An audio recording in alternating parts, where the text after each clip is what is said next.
ನನಗೆ ಜನ ಏನು ವಿಶ್ವಾಸದಿಂದ ನಮ್ಮ ಸರ್ಕಾರ ತಂದಿದ್ದಾರೆ, ಆ ಋಣವನ್ನು ತೀರಿಸುವಂತ ಒಂದು ದೊಡ್ಡ ಅವಕಾಶದಲ್ಲಿ ಒಂದು ಐತಿಹಾಸಿಕವಾದಂತಹ ಕಾರ್ಯಕ್ರಮವನ್ನು ನಾವು ಹಮ್ಮಿಕೊಂಡಿದ್ದೇವೆ. 6ನೇ ಗ್ಯಾರಂಟಿ ಭೂಮಿ ಗ್ಯಾರಂಟಿ. ಪ್ರತಿಯೊಬ್ಬ ಬದುಕಿನಲ್ಲೂ ಕೂಡ ಬೇರೆ ಗ್ಯಾರಂಟಿಗಳು ಅವರ ಬದುಕನ್ನು ನಡೆಸಬಹುದು. ಈ ಭೂಮಿ ಗ್ಯಾರಂಟಿ ನಾವೇನು ಅವರು ಶ್ರಮಪಟ್ಟಂತ ಆಸ್ತಿಗಳಲ್ಲಿ ಉಳಿಸ್ಕೊಂಡಂತ ಆಸ್ತಿಗಳಿಗೆ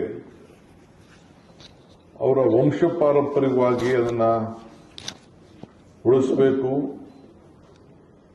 ಮುಂದಕ್ಕೆ ಯಾವ ತರದ ಕಾನೂನಾಗ್ಲಿ, ಜಗಳಗಳಾಗ್ಲಿ, ವ್ಯಾಜ್ಯಗಳಾಗ್ಲಿ ಬರಬಾರದು ಅನ್ನೋ ದೃಷ್ಟಿಯಿಂದ ಎಲ್ಲರೂ ಕೂಡ ಬೆಂಗಳೂರು ನಗರದಲ್ಲಿ ಮತ್ತು ಗ್ರಾಮೀಣ ಪ್ರದೇಶಗಳಲ್ಲಿ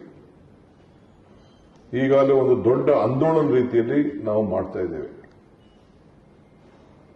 ಈಗಾಗಲೇ ಗ್ರಾಮೀಣ ಪ್ರದೇಶಗಳಲ್ಲಿ ಬಹುಶಃ ತಾವೆಲ್ಲ ಗಮನಿಸ್ತಾ ಇದ್ದೀರಿ. ಬೆಂಗಳೂರು ನಗರದಲ್ಲೂ ಕೂಡ ನಾನು ಬಂದ ತಕ್ಷಣ ಜಿಬಿಎ ವ್ಯಾಪ್ತಿಯಲ್ಲಿ, 5 ಕಾರ್ಪೊರೇಷನ್ ವ್ಯಾಪ್ತಿಯಲ್ಲಿ ಮತ್ತು ಬಿಡಿಎ ವ್ಯಾಪ್ತಿಯಲ್ಲಿ ಎಲ್ಲ ದಾಖಲೆಗಳನ್ನು ಫಸ್ಟ್ ಸ್ಕ್ಯಾನ್ ಮಾಡಿಸ್ತೆ. ಏಕೆಂದರೆ ನಮ್ಮ ರಾಜ್ಯದಲ್ಲಿ ಹಿಂದೆ ಭೂಮಿ ಅಂಥೇಳಿ ನಾವು ಎಲ್ಲ ಪಾಣಿಗಳನ್ನು ಅವ್ರಿಗೆ 5 ರೂಪಾಯಿ ಕೊಡುವಂತ, ಯಾರು ಕೈಯಲ್ಲಿ ಬರೀಬಾರ್ದು ಅಂತ ಹೇಳಿ, ಆಮೇಲೆ ದಾಖಲೆಗಳನ್ನು ಅವ್ರ ಟೆಲಿಫೋನ್ಗಳಲ್ಲೇ ನೋಡ್ಕೊಳ್ಳುವಂಥದ್ದು ಎಲ್ಲ ಕೂಡ ಅವಕಾಶ ಮಾಡಿಕೊಟ್ಟರು. ಆದರೆ ಇದು ವಿಶೇಷವಾದಂಥ ನಗರ. ಇದು ಇಲ್ಲಿ ಬಹಳ ಮುಂದಕ್ಕೆ ಹೋಗಬೇಕು ಅಂತೇಳಿ ನಾನು ತೀರ್ಮಾನವನ್ನು ತೆಗೆದುಕೊಂಡಾಗ ಬೇಕಾದಷ್ಟು ಜನ ನಗ್ತಾ ಇದ್ರು, ಬೇಕಾದಷ್ಟು ಮಿಸ್ಯೂಸ್ ಆಗ್ತಾ ಇದ್ವು. ನಮಗೆ ದಾಖಲೆಗಳು ಬಂದಿತ್ತು. ನಮಗೆ ಜನರ ನೋವು ಕೂಡ ನಾವು ಅರ್ಥ ಮಾಡಿಕೊಂಡಿದ್ದು. ಈ ದೃಷ್ಟಿಯಿಂದ ಈ ಭೂಮಿ ಗ್ಯಾರಂಟಿಲಿ ಪ್ರಾರಂಭ ಮಾಡಿ ಇವತ್ತು ಭೂಮಿ ಪ್ರಾಜೆಕ್ಟ್ 2000 ಸುಮಾರು 7,000 ರಿಜಿಸ್ಟರ್ಗಳು ದಾಖಲೆಗಳಿದ್ದು 13 ಲಕ್ಷ ಪೇಜ್ಗಳನ್ನು ನಾವು ಸ್ಕ್ಯಾನ್ ಮಾಡಿದ್ದೇವೆ ಬರೀ ಕಾರ್ಪೊರೇಷನ್ ವ್ಯಾಪ್ತಿಯಲ್ಲಿ. ಈಗಾಗಲೇ ಇಡೀ ದೇಶಕ್ಕೆ ನಾನು ಮತ್ತೆ ಹೇಳ್ತಾ ಇದ್ದೀನಿ, I am very proud to tell that as far as Karnataka is concerned, in the entire country, we have created an history. ಇಡೀ ದೇಶಕ್ಕೆ ಒಂದು ದಾಖಲೆಯನ್ನ ನಿರ್ಮಾಣ ಮಾಡಿ ಈ ನಮ್ಮ ಅವಧಿಯಲ್ಲಿ ಈಗಾಗಲೇ ಕಳೆದ ಒಂದು ವರ್ಷದಿಂದ 23 ಲಕ್ಷ ಖಾತೆಗಳನ್ನ ಯಾರು ಕೂಡ ಅವರ ಮನೆ ಬಾಗಿಲಿಗೆ ಯಾರು ಕೂಡ ಮಧ್ಯಸ್ಥಿಕೆ ವಹಿಸದೆ ಆ ದಾಖಲೆಗಳನ್ನು ನಿರ್ಮಾಣ ಮಾಡಿ, ನಿರ್ಮಾಣ ಅಂದ್ರೆ ಆ ದಾಖಲೆಗಳನ್ನು ಪರಿಶೀಲನೆ ಮಾಡಿ ಅವರಿಗೆ ಈ ಖಾತೆಯನ್ನು ಒದಗಿಸಿಕೊಡುವಂತ ಮತ್ತು ಡಾಟಾಗಳನ್ನು ಎಂಟ್ರಿ ಮಾಡುವಂತ ವ್ಯವಸ್ಥೆಯನ್ನು ಕೂಡ ಇವತ್ತು ನಾವು ಮಾಡಿದ್ದೇವೆ. ಈಗಾಗಲೇ 10 ಲಕ್ಷ ಜನರಿಗೆ ನಾವು ವಾಟ್ಸಪ್ ಅಲ್ಲಿ ಮತ್ತು ಅವರಿಗೆ ಮೆಸೇಜ್ ಕೂಡ ಡೌನ್ಲೋಡ್ ಮಾಡಿಕೊಳ್ಳಲಿಕ್ಕೆ ಅವಕಾಶವನ್ನು ಮಾಡಿಕೊಟ್ಟಿದ್ದೇವೆ. ಇನ್ನು 13 ಲಕ್ಷ ಅದನ್ನು ಕೂಡ ಇವತ್ತಿಂದ ಪ್ರಾರಂಭ ಮಾಡಿ ಅವರು ಯಾರು ಬೇಕಾದ್ರೂ ಡೌನ್ಲೋಡ್ ಮಾಡ್ಕೊಳ್ಬೋದು. ಅವ್ರಿಗೆ ಮೆಸೇಜ್ ಕೊಡ್ತೇವೆ.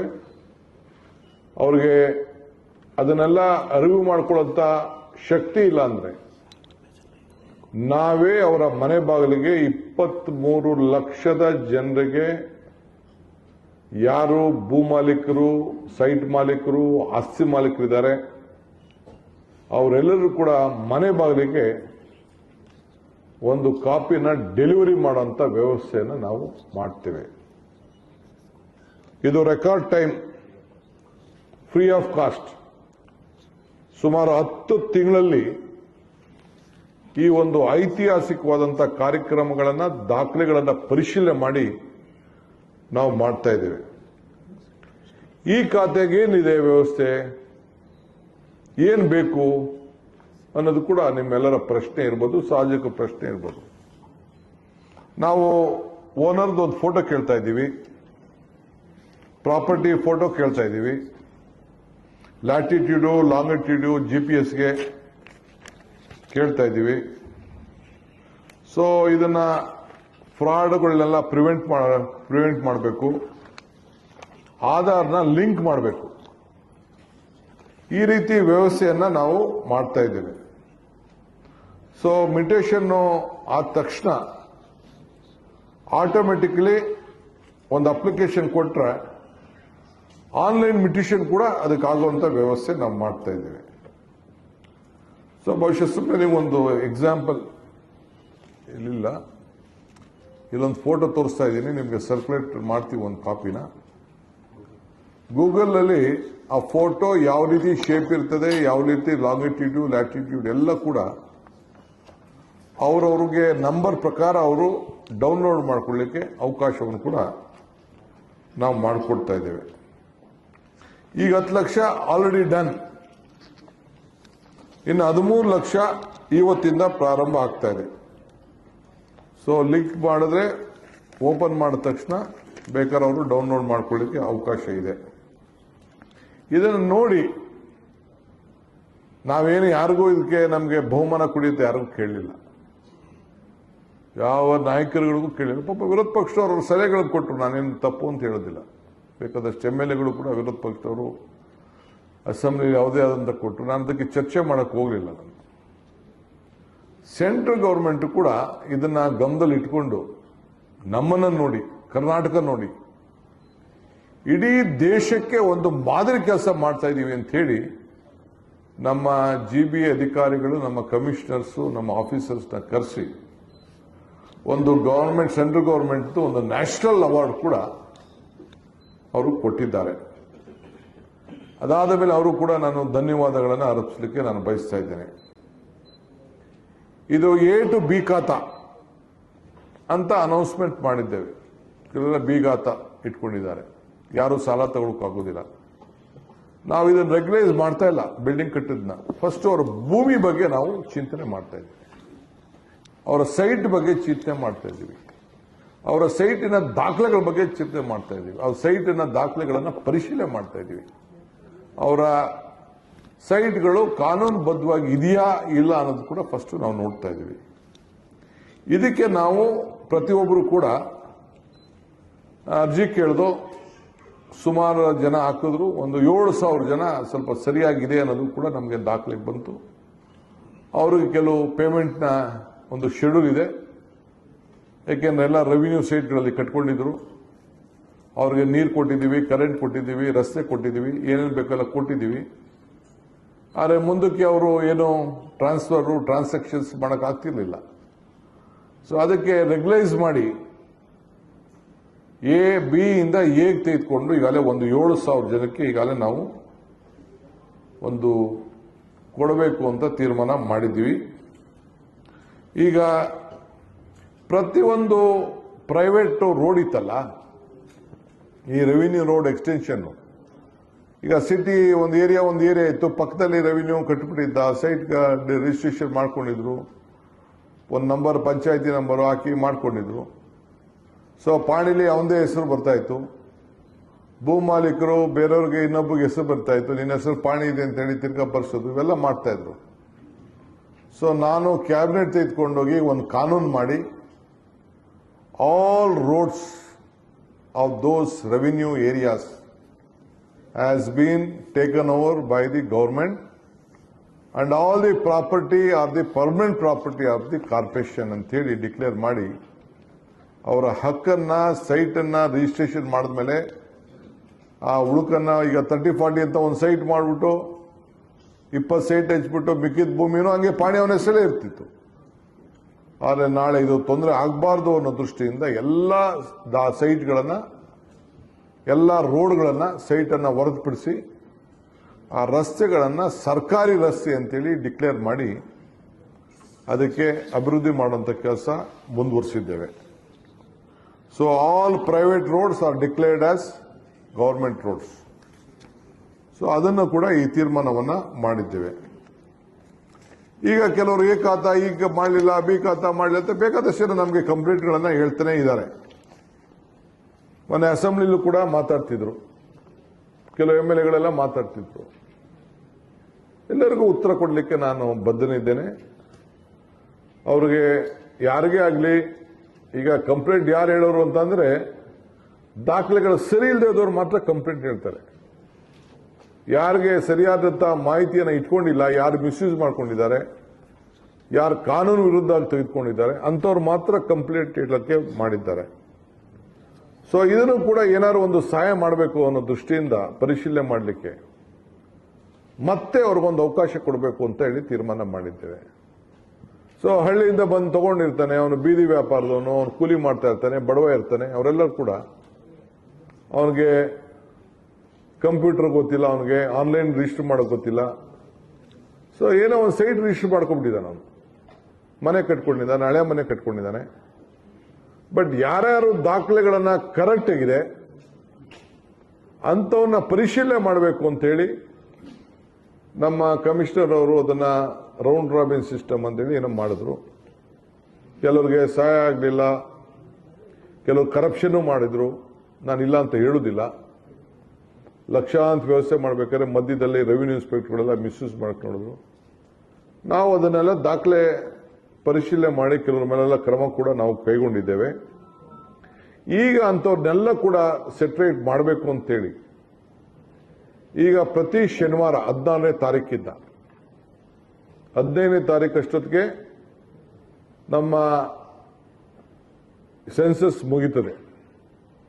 14ನೇ ತಾರೀಕಿಂದ ಪ್ರತಿ ಶನಿವಾರ ಒಂದು ದೊಡ್ಡ ಖಾತಾ, ನಮ್ಮ ಖಾತಾ ಆಂದೋಲನವನ್ನ ಇವತ್ತು ಹಮ್ಮಿಕೊಂಡಿದ್ದೇನೆ. ಇದು ಅದರ ಹೆಸರು ನಮ್ಮ ಖಾತಾ. ರೈಟ್, ನನ್ನ ಖಾತಾ. ಅವರ ಆಂದೋಲನವನ್ನ, ಅವರವ್ರ ಖಾತೆ ಆಂದೋಲನವನ್ನ ಹಮ್ಮಿಕೊಂಡಿದ್ದೇನೆ. ಈ ಖಾತಾ ಆಂದೋಲನ ಇಡೀ ಬೆಂಗಳೂರು ನಗರದಲ್ಲಿ GBA ವ್ಯಾಪ್ತಿಯಲ್ಲಿ 5 ಕಾರ್ಪೊರೇಷನ್ ವ್ಯಾಪ್ತಿಯಲ್ಲಿ ಗವರ್ಮೆಂಟ್ ಸ್ಕೂಲ್ಗಳಲ್ಲಿ ನಿಗದಿ ಮಾಡಿ, ಇಲ್ಲ ಕೆಲವು ಪ್ರೈವೇಟ್ ಸ್ಕೂಲಲ್ಲಿ ನಿಗದಿ ಮಾಡಿ ಪ್ರತಿ ಶನಿವಾರ, ಯಾಕೆಂದ್ರೆ ಕಾರ್ಪೊರೇಷನ್ಗಳಲ್ಲಿ ಜನ ಒಂದೇ ಕಡೆ ಜಾಸ್ತಿ ಆಗ್ತದೆ ಅಂತೇಳಿ 50 ಕಡೆ ಕೌಂಟ್ಗಳನ್ನು ಓಪನ್ ಮಾಡಲಿಕ್ಕೆ ತೀರ್ಮಾನವನ್ನು ಮಾಡಿದ್ದೇವೆ. 50 ಕಡೆ, ಕೆಲವು ಕಡೆ 5 ಆಗ್ಬೋದು, ಕೆಲವು ಕಡೆ 10 ಆಗ್ಬೋದು ಒಂದೊಂದು ಕಾರ್ಪೊರೇಷನ್ನಲ್ಲಿ. ಈ ರೀತಿ 50 ಕಡೆ ಬೆಂಗಳೂರು ನಗರದಲ್ಲಿ, ಏಕೆಂದರೆ ಕೆಲವರು ನಮ್ಮ ನೆಕ್ಸ್ಟ್ ಹೊಸದಾಗಿ ಸೇರಿರುವಂಥ ವ್ಯಾಪ್ತಿಯಲ್ಲಿ ಕೆಲವು ಜಾಸ್ತಿ ಮಾಡಬೇಕಾಗ್ತದೆ. ಈ ಗಾಂಧಿನಗರ, ಶಿವಾಜಿನಗರ ಇಂಥ ಕಡೆ ದಟ್ಟಣೆ ಇರೋ ಕಡೆ ಅಂಥ ಜಾಸ್ತಿ ಏರಿಯಾ ಇರುವುದಿಲ್ಲ, ಅಂಥ ಕಡೆ ಸ್ವಲ್ಪ ಕಡಿಮೆ ಮಾಡಬೇಕಾಗ್ತದೆ. ಮಲ್ಲೇಶ್ವರಮಲ್ಲೆಲ್ಲ ಸ್ವಲ್ಪ ಕಡಿಮೆ ಇದೆ ಏರಿಯಾ ವ್ಯಾಪ್ತಿ. ಸೊ ಆ ದೃಷ್ಟಿಯಿಂದ ಚಾಮರಾಜಪೇಟೆ ಸ್ವಲ್ಪ ಕಡಿಮೆ ಇದೆ, ಚಿಕ್ಕಪೇಟೆ ಸ್ವಲ್ಪ ಕಡಿಮೆ ಇದೆ ಏರಿಯಾ. ಆದರೆ ಬೆಂಗಳೂರು ದಕ್ಷಿಣ, ಯಶವಂತಪುರ, ಬ್ಯಾಟರಾಯನಪುರ, ಮಹದೇವಪುರ, ಬೊಮ್ಮನಹಳ್ಳಿ, ಕೃಷ್ಣರಾಜಪುರ ಇವೆಲ್ಲ ಜಾಸ್ತಿ ಇದೆ. ಸೊ ಅದು ಸ್ವಲ್ಪ ಜಾಸ್ತಿ ಮಾಡಬೇಕು ಅಂತೇಳಿ ಒಟ್ಟು 50 ಕಡೆ 14ನೇ ತಾರೀಕಿಂದ ನಾವು ಪೇಪರ್ ಅಡ್ವರ್ಟೈಸ್ಮೆಂಟ್ ಕೊಡ್ತೀವಿ, TV ಅಡ್ವರ್ಟೈಸ್ಮೆಂಟ್ ಕೊಡ್ತೀವಿ, ಎಲ್ಲೆಲ್ಲಿ ಜಾಗಗಳಿದೆ ಅಂತೇಳಿ ಲಿಸ್ಟ್ ಹಾಕ್ತೀವಿ, ವೆಬ್ಸೈಟಲ್ಲಿ ಹಾಕ್ತೀವಿ, ಎಲ್ಲ ಕಾರ್ಪೊರೇಷನ್ ಆಫೀಸ್ಗಳಲ್ಲಿ ಬೋರ್ಡ್ ಹಾಕ್ತೀವಿ. ಎಲ್ಲ ಕಡೆ ಎಲ್ಲೆಲ್ಲಿ ಅಂತೇಳಿ ಮುಂಜಾಗ್ರತವಾಗಿ ನಾಳೆಯಿಂದನೇ ಆ ಜಾಗಗಳನ್ನು ಅನೌನ್ಸ್ ಮಾಡೋಂಥ ಕೆಲಸ ನಾವು ಮಾಡ್ತೀವಿ. ಸೊ ಅಲ್ಲೋಗಿ ಅವರು ಒಂದು ಅರ್ಜಿ ಕೊಟ್ಕೊಂಡು, ಹೀಗೆ ಅವ್ರಿಗೆ ಎನ್ರೋಲ್ ಮಾಡಲಿಕ್ಕೆ ಅವಕಾಶ ಮಾಡಿಕೊಡ್ತೀವಿ ನಾಳೆಯಿಂದನೇ. ಆದರೆ ಅಲ್ಲೂ ಕೂಡ ಅರ್ಜಿ ಕೊಡ್ಬೋದು, ನಂಬರ್ ತೆಗೆದುಕೊಳ್ಬೋದು, ಟೋಕನ್ ತೆಗೆದುಕೊಳ್ಬೋದು. ಎಷ್ಟು ಸ್ಪಾಟಲ್ಲೇ ಸರಿ ಮಾಡ್ಲಿಕ್ಕೆ ಸಾಧ್ಯನೋ ಸರಿ ಮಾಡ್ತೀವಿ. ಸರಿ ಮಾಡೋಕ್ಕಾಗಲಿಲ್ಲ ಅಂದರೆ, ಸರಿ ಇಲ್ಲ ಅಂದರೆ, ಅವ್ರು ಸರಿಯಾದ ದಾಖಲೆ ಒದಗಿಸ್ಕೊಡ್ಲಿಲ್ಲ ಅಂತಂದರೆ, ಅವರ ಮಾಹಿತಿಲಿ ಸರಿ ಇಲ್ಲ ಅಂದರೆ, ಕೆಲವರು ಯಾವುದೋ ಜಾಗನ ಯಾರಿಗೋ ಬೇಕಾದ್ರೆ ಕೇಳ್ತಾರೆ. ಅದನ್ನೆಲ್ಲ ನಾವು ಸ್ಪಾಟ್ ಕೂಡ ನಾವು ಗಮನದಲ್ಲಿ ಇಟ್ಕೋಬೇಕಾಗ್ತದೆ.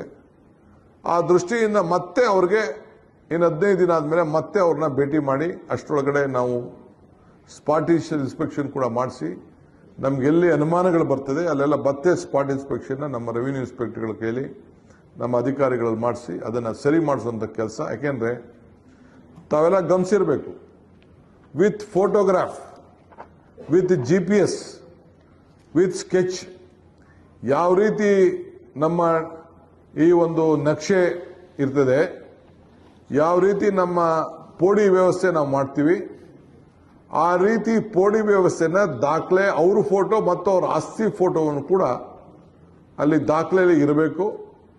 ಯಾರು ಬೇಕಾದ್ರೂ ಅವ್ರಿಗೆ ಸಂಬಂಧಪಟ್ಟಂಥವ್ರು ಅವ್ರ ಆಧಾರ್ ನಂಬರು ನಾವೇನು ನಿಗದಿ ಮಾಡ್ತೀವಿ ಅದನ್ನು ಓಪನ್ ಮಾಡಿಕೊಂಡು ನೋಡೋಂಥ ವ್ಯವಸ್ಥೆ. ಮುಂದಕ್ಕೆ ಅದನ್ನು ತಗೊಳ್ಳೋರು, ಮಾರೋನು ಎಲ್ಲರೂ ಕೂಡ ಬೇಕಾದರೆ ಅದನ್ನು ದಾಖಲೆಗಳನ್ನು ತಿಳ್ಕೊಳ್ಳುವಂಥ ಒಂದು ವ್ಯವಸ್ಥೆಯನ್ನು ಮಾಡಬೇಕು ಅನ್ನೋ ದೃಷ್ಟಿಯಿಂದ ಈ ರೀತಿ ಎಲ್ಲರೂ ಕೂಡ ನಾವು ಮಾಡ್ತಾ ಇದ್ದೇವೆ. ಸೊ ಇಲ್ಲಿ ರೆವಿನ್ಯೂ ಆಫೀಸರ್ಸು, ನಮ್ಮ ಡೆಪ್ಟಿ ಸೆಕ್ರೆಟರಿ ಮತ್ತು ಜಾಯಿಂಟ್ ಕಮಿಷನರ್ ಇವರು ಈ ವೇಳೆಯಲ್ಲಿ ಈ ಜವಾಬ್ದಾರಿಯನ್ನು ತೆಗೆದುಕೊಳ್ತಾರೆ. ನಮ್ಮ ಅಧಿಕಾರಿಗಳು ಇದರಲ್ಲಿ ಕೆಲವರೆಲ್ಲ 2 ದಿನ ಹೆಚ್ಚಿಗೆ ಸೆಕೆಂಡ್ ಸ್ಯಾಟರ್ಡೆ, ಥರ್ಡ್ ಸ್ಯಾಟರ್ಡೆ ರಜಾ ಇದೆ. ಸೊ ಅವ್ರಿಗೆ ಪಾಪ ಇನ್ನೊಂದು ದಿನ ಬೇಕಾದ್ರೆ ನಾವು ರಜಾ ಫ್ರೀಯಾಗಿ ಕೊಡ್ತೀವಿ. ಅದನ್ನ ನೆಕ್ಸ್ಟ್ ದಾಖಲೆಯಲ್ಲಿ ಇರ್ತದೆ, ಬೇಕಾದ್ರೆ ಬೇರೆ ದಿನ ರಜಾನ ಅವರು ಉಪಯೋಗಿಸ್ಕೊಳ್ಬೋದು. ಸೊ ಅದರಿಂದ ಇಂಥ ಕೆಲಸವೆಲ್ಲ ಕೂಡ ನಾವು ಮಾಡ್ತೇವೆ. ಆದರೆ ಅಪಾರ್ಟ್ಮೆಂಟ್ ಖಾತೆ ಇದೆಯಲ್ಲ, ಈಗ ನಾನು ಅವ್ರಿಗೆ ಅಪಾರ್ಟ್ಮೆಂಟ್ ಖಾತೆ ಏನಿದೆ ಅದನ್ನು ಕೂಡ ಆ ಫ್ಲಾಟ್ಸ್ ಎಲ್ಲೆಲ್ಲಿದೆ ಅಲ್ಲೆಲ್ಲ ಕೂಡ ಆಕ್ಯುಪೆನ್ಸಿ ಸರ್ಟಿಫಿಕೇಟ್ ಎಲ್ಲಿದೆ ಆಟೋಮೆಟಿಕಲಿ ಆ ಖಾತೆಗಳನ್ನು ಮಾಡೋಂಥ ಕೆಲಸನ ನಾವು ಮಾಡಿಕೊಡ್ತೇವೆ.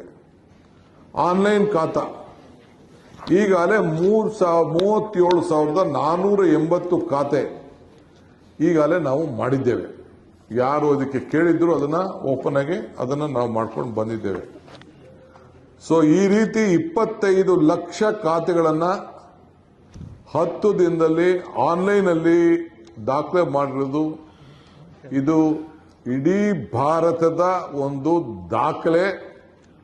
ಇದಕ್ಕೆ ಬೆನ್ನೆಲುಬಾಗಿ ನಿಂತಂತ ನನ್ನ ಅಧಿಕಾರಿಗಳಿಗೆ, GBI ಕಮಿಷನರ್ಗೆ, ಮುದಗಲ್ ಅವರಿಗೆ ಮತ್ತು ಅವರ ಟೀಮ್ ಏನಿದೆ ನಾನು ಅವರಿಗೆ ಅಭಿನಂದಿಸ್ತೇನೆ. ಇದು ನಾಗರಿಕರಿಗೆ, ನನಗೆ ಎಷ್ಟೋ ಜನ ಆಫೀಸರ್ಸು, ನಾನು ಹೆಸರು ಹೇಳಂಗಿಲ್ಲ, ರಿಟೈರ್ಡ್ ಅಫಿಷಿಯಲ್ಸು, ಕೆಲವು ಎಷ್ಟೋ ಸಾರ್ವಜನಿಕರು ಬಂದು ನನಗೆ ಮೇಲ್ಗಳು ಕಳಿಸಿದ್ದಾರೆ. ನಾವು ಎಕ್ಸ್ಪೆಕ್ಟ್ ಮಾಡಲಿಲ್ಲ, ನಮ್ಮ ದಾಖಲೆ ನಮ್ಮ ಹತ್ರ ಕರೆಕ್ಟಾಗಿದೆ, ನಮ್ಮ ಫೋಟೋ ಇದೆ, ನಮ್ಮ ಆಸ್ತಿ ಇದೆ, ನಮ್ಮ ಮೆಜರ್ಮೆಂಟ್ ಕರೆಕ್ಟಾಗಿದೆ ಅಂತೇಳಿ ಬಹಳ ಸಂತೋಷವನ್ನು ವ್ಯಕ್ತಪಡಿಸಿದ್ದಾರೆ. ಸೊ ಇಲ್ಲಿ ಪ್ರೀವಿಯಸ್ಲಿ ಮ್ಯಾನ್ಯಲ್ ಅಲ್ಲಿ 7,436 ರಿಜಿಸ್ಟರ್ಗಳಿದ್ದು, 64 AR ಆಫೀಸ್ ಇತ್ತು. ಸೊ ಇಲ್ಲಿ ಬೇಕಾದಷ್ಟು ಮಿಸ್ಯೂಸ್ ಆಗುವಂಥದ್ದು, ತಿದ್ದಾಗುವಂಥದ್ದು ಎಲ್ಲ ಅವಕಾಶಗಳಿತ್ತು. ಇದೆಲ್ಲ ಕೂಡ ಆನ್ಲೈನ್ ಮಾಡಿ ಇದನ್ನು ಕಂಟ್ರೋಲ್ ಮಾಡಿ ಫಿಂಗರ್ ಟಿಪ್ಸ್ನಲ್ಲಿ ಸಿಟಿಸನ್ಸ್ಗೆ ಅನುಕೂಲ ಆಗುವಂಥ ಬೆರಳು ಹಚ್ಚಿದ್ರೆ ಆ ದಾಖಲೆಗಳನ್ನು ಒದಗಿಸ್ಕೊಡುವಂಥ ಕೆಲಸವನ್ನು ಆಗ್ತಾ ಇದೆ. 200 ಜನ ನಮ್ಮ ಸಿಬ್ಬಂದಿ ನೌಕರರಂದ್ರೆ ಅಧಿಕಾರಿಗಳು 10 ತಿಂಗಳು ಸುಮಾರು 50,000 ಮ್ಯಾಂಡೇಸ್ ಯುಟಿಲೈಸೇಷನ್ ಮಾಡಿ ಈ ಕೆಲಸವನ್ನು ಮಾಡಿದ್ದಾರೆ. ನಾವೇನು ಜಾಸ್ತಿ ಏನು ಖರ್ಚು ಮಾಡಿಲ್ಲ, ಇದಕ್ಕೆ ಸಾಮಾನ್ಯ 1-2 ಕೋಟಿ ರೂಪಾಯಿ ಅಷ್ಟು ಖರ್ಚಾಗಿರ್ಬೋದು. ಇದು ಬಹಳ ಎಲ್ಲರೂ ಕೂಡ ಇದು ವೈಯಕ್ತಿಕವಾಗಿ ಇನ್ವಾಲ್ವ್ ಮಾಡಿ ಇಡೀ ನಮ್ಮ ದೇಶಕ್ಕೆ ಒಂದು ದೊಡ್ಡ ಸಂದೇಶವನ್ನು ಕಳಿಸುವಂಥ ಕೆಲಸವನ್ನು ಇವತ್ತು ಮಾಡಿದ್ದಾರೆ. ಸೊ ಅದರಿಂದ ಈ ಒಂದು ಐತಿಹಾಸಿಕವಾದಂಥ ತೀರ್ಮಾನ 25 ಲಕ್ಷ ಈ ಖಾತೆ, ಇದು ಮುಂದಕ್ಕೆ A to B ಖಾತೆ ಯಾರಿಗಾಗಬೇಕು ಅದನ್ನು ನಾನು ತಿರ್ಗಾ ಕೆಲವರೆಲ್ಲ ಒತ್ತಡ ಮಾಡಿದ್ರು, ಇದನ್ನ ಸಡಿಲಿಸಿ ಮಾಡಿ ಅಂತ ಹೇಳಿದ್ರು. ಅಲ್ಲಿ ಏನಾಗ್ತದೆ ಅಂತಂದ್ರೆ ತಿರ್ಗಾ ಮಾಡ್ಕೊಡ್ಬೋದು ಅಂದ್ರೆ ನಾನು ನೋಡಿದೆ ಅದನ್ನ. ನಮ್ಮ ಆಫೀಸರ್ಸು ಕೆಲವರು ನೋಡಿದೆ ನಾನು, ಕೆಳಗಡೆ ಮಟ್ಟದ ಆಫೀಸರ್ಸು. ಇದು ಮಿಸ್ಯೂಸ್ ಆಗಿ ಒಂದ್ಸತಿ ದಾಖಲೆ ನಾವೇನಾದ್ರು ಹೆಚ್ಚು ಕಮ್ಮಿ ಮಾಡಿದ್ರೆ ಅದನ್ನು ತಿದ್ದೋದು ಬಹಳ ಕಷ್ಟ ಆಗ್ತದೆ. ಸೊ ಆ ದೃಷ್ಟಿಯಿಂದ ಒಂದು ಅವಕಾಶ ಮಾಡೋಣ ಅಂತೇಳಿ ಅವರ ಮನೆ ಬಾಗಿಲಿಗೆ ಹೋಗಿ ಅದನ್ನ ನಾನು ಬ್ಯಾಟರಾಯನಪುರದಲ್ಲಿ ಗಮನಿಸಿದೆ. ಅವತ್ತು ಏನು ಜನ ಒತ್ತಡ, 10,000 ಜನ, 5,000 ಜನ, 3,000 ಜನ, ಲಂಚ ಇವೆಲ್ಲ ಕೂಡ ಅಲ್ಲಿರಲಿಲ್ಲ. ಆದರೆ ಬೇರೆ ಕಡೆ ಇದನ್ನೆಲ್ಲ ನಾನು ಗಮನಿಸಿದೆ. ನಾನು ಇದನ್ನ ತನಿಖೆ ಕೂಡ ಮಾಡಿಸಿದ್ದೇನೆ. ನನಗೂ ಇದರಲ್ಲಿ ಸತ್ಯಾಂಶ ನಮ್ಮ ಆಫೀಸರ್ಸ್ ಮಿಸ್ಯೂಸ್ ಮಾಡ್ತಾರೆ ಅನಿಸ್ತು. ಆ ದೃಷ್ಟಿಯಿಂದ ಇದನ್ನ ಸಾರ್ವಜನಿಕರಿಗೆ ಸಹಾಯ ಆಗಬೇಕು. ನಮ್ಮ ಕಾಲದಲ್ಲಿ ಇಂಥ ಒಂದು ಕೆಲಸಗಳನ್ನು ಪ್ರಾಮಾಣಿಕತೆಯಿಂದ ಪರಿಶುದ್ಧವಾದಂಥ ಆಡಳಿತವನ್ನು ಕೊಡಬೇಕು. ನಮ್ಮ ಗವರ್ನೆನ್ಸ್ ಇದರಲ್ಲಿ ಜನ ಅದನ್ನು ಮೆಚ್ಚುಗೆ ರೀತಿಯಲ್ಲಿ, ಏಕೆಂದರೆ ಬೆಂಗಳೂರು ನಾಗರಿಕರು ಇಡೀ ವಿಶ್ವಕ್ಕೆ ಹೆಸರಾದಂಥ ಒಂದು ನಗರ, ಅದರಲ್ಲಿ ಎಲ್ಲರ ಆಸ್ತಿಯ ದಾಖಲೆಗಳನ್ನ ಕರೆಕ್ಟಾಗಿ ಇಡಬೇಕು ಅನ್ನೋ ದೃಷ್ಟಿಯಿಂದ ಈ ತೀರ್ಮಾನವನ್ನು ನಾನು ತೆಗೆದುಕೊಂಡು ಇವತ್ತು ನಿಮಗೆ ಅನೌನ್ಸ್ ಮಾಡಲಿಕ್ಕೆ 14ನೇ ತಾರೀಕಿಂದ ಸಿದ್ಧತೆ ಮಾಡ್ಕೊಳ್ಳಿ. ಈಗ ಕೂಡ ನಾಳೆಯಿಂದನೇ ಹೋಗಿ ನಿಮ್ಮ ಆಫೀಸ್ಗಳಲ್ಲಿ ಅರ್ಜಿಗಳು ಕೊಡಿ, ಒಂದು ಟೋಕನ್ ನಂಬರ್ ಕೊಡಿ. ಏನು ನಿಮ್ಮ ಯಾರು ಏರಿಯಾಗೆ ಅಲ್ಲಿಗೆ ಬರ್ತದೆ ಅಲ್ಲಿ ಏನು ನಂಬರ್ಗಳಿರ್ತದೆ ಅವ್ರಿಗೆಲ್ಲ ಫೋನ್ ಮಾಡಿ ನಾವು ತಿಳಿಸ್ತೇವೆ. ಅಲ್ಲಿಗೆ ಬನ್ನಿ, ಏನಾದ್ರು ಸಮಸ್ಯೆ ಇತ್ತಂದ್ರೆ ಸರಿ ಇತ್ತು ಅಂದ್ರೆ ನಾವು ಮಾಡ್ಕೊಟ್ಬಿಡ್ತೀವಿ. ಸರಿ ಇಲ್ಲ ಅಂತಂದ್ರೆ ನೀವು ಮತ್ತೆ ಕೂತ್ಕೊಂಡು ದಾಖಲೆಗಳನ್ನು, ನಮಗೇನೇನು ಮೂಲ ದಾಖಲೆಗಳು ಬೇಕು ಆ ದಾಖಲೆಗಳನ್ನ ಸ್ಕ್ಯಾನಿಂಗು, ಡಾಕ್ಯುಮೆಂಟೇಷನ್ನು, ಕೆಲವರು ಯಾರ್ದೋ ಆಸ್ತಿನ ಯಾರಿಗೋ ರಿಜಿಸ್ಟರ್ ಮಾಡಿಬಿಟ್ಟಿರ್ತಾರೆ, ಫಸ್ಟ್ ತಗೋಬಿಟ್ಟಿರ್ತಾರೆ. ನಾನೇ ಅನುಭವಿಸಿದ್ದೇನೆ. ನಾನು ಹಿಂದೆ ಯಾವುದೋ ಒಂದು ಸಂದರ್ಭದಲ್ಲಿ ನನ್ನ ತಂಗಿ ಒಂದು ಆಸ್ತಿ ತಗೊಂಡಿದ್ದೆ. ನಾನು ಅವ್ರಿಗೆ ಖಾತೆನೇ ಕೊಡೋಕ್ಕಾಗಿಲ್ಲ. ಬೇರೆ ಇನ್ನೊಬ್ರು ತಗೊಂಡಿದ್ದು ಅವ್ರ ಖಾತೆ ಆಗೋಯ್ತು, ನಮ್ಮ ಖಾತೆನೇ ಆಗಲಿಲ್ಲ.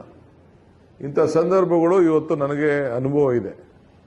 ಸೊ ಅದಕ್ಕೆ ನಾವೇ ನ್ಯಾಯವನ್ನು ಒದಗಿಸ್ಕೊಡ್ಬೇಕು ಅಂತೇಳಿ ಇದಕ್ಕೆ ಇಂಥ ಒಂದು ತೀರ್ಮಾನವನ್ನು ಜನರಿಗೆ ಅನುಕೂಲ ಆಗುವಂಥ, ನಾಗರಿಕರಿಗೆ ನ್ಯಾಯವನ್ನು ಒದಗಿಸ್ಕೊಡುವಂಥದ್ದು, ಅವರ ಆಸ್ತಿ ಮುಂದಿನ ಭವಿಷ್ಯಕ್ಕೆ, ಅವರ ಕುಟುಂಬಕ್ಕೆ ಈ ಭೂಮಿ ನ್ಯಾಯವನ್ನು ಕೊಡಬೇಕು ಅಂತೇಳಿ ನಮ್ಮ ಸರ್ಕಾರ ತೀರ್ಮಾನ ಮಾಡಿದೆ. ಹೆಚ್ಚಿನ ವಿಡಿಯೋಗಳಿಗೆ ಪ್ರತಿಧ್ವನಿ ಯೂಟ್ಯೂಬ್ ಚಾನೆಲ್ ಸಬ್ಸ್ಕ್ರೈಬ್ ಮಾಡಿ, ಬೆಲ್ ಐಕಾನ್ ಕ್ಲಿಕ್ ಮಾಡಿ.